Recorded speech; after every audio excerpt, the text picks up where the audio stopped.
આશાએ બેઠેલા બાળને જોજે ન કરતો નિરાશ, આજે લાજ મારી જો જાશે, વાલા તારી હાસી થાશે. આજે લાજ મારી જો જાશે, વાલા તારી હાસી થાશે. એક પ્રસંગ યાદ આવે છે એટલે કહી દઉં.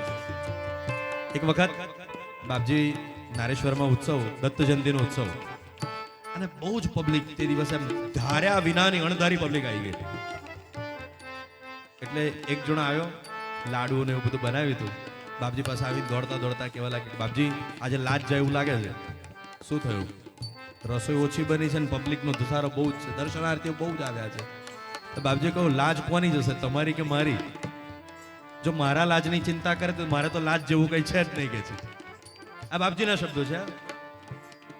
બાપજી કહું, મારે તો લાજ જેવું કઈ, મેં તો મારું માથું મારા ગુરુ મહારાજના ચરણમાં મૂક્યું છે, એટલે મારી લાજ બાદ બધી એના શરણે, એને હાચો માની.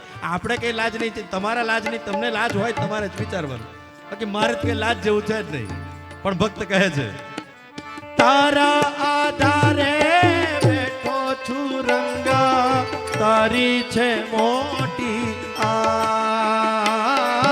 તારા આધારે બેઠો છું રંગા, તારી છે મોટી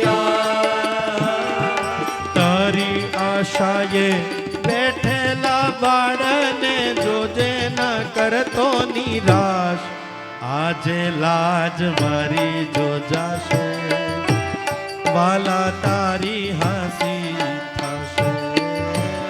આજે લાજ મારી જો જાશે, વાલા તારી હાસી થાશે.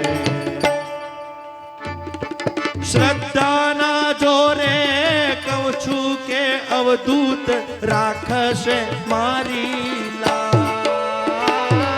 શ્રદ્ધાના જોરે કહું છું કે અવધૂત રાખશે મારી લાજ. ભક્તને કાજે દોડશે એને હૈયે છે દીનોની દાદ, બાળક આશા પૂરી થશે, નિંદકોના મોં પડી જશે, બાળક આશ પૂરી થશે, નિંદકોના મોં પડી જશે. બાળક આશા પૂરી થશે, નિંદકોના મોં પડી જશે, બાળક આશા પૂરી થશે,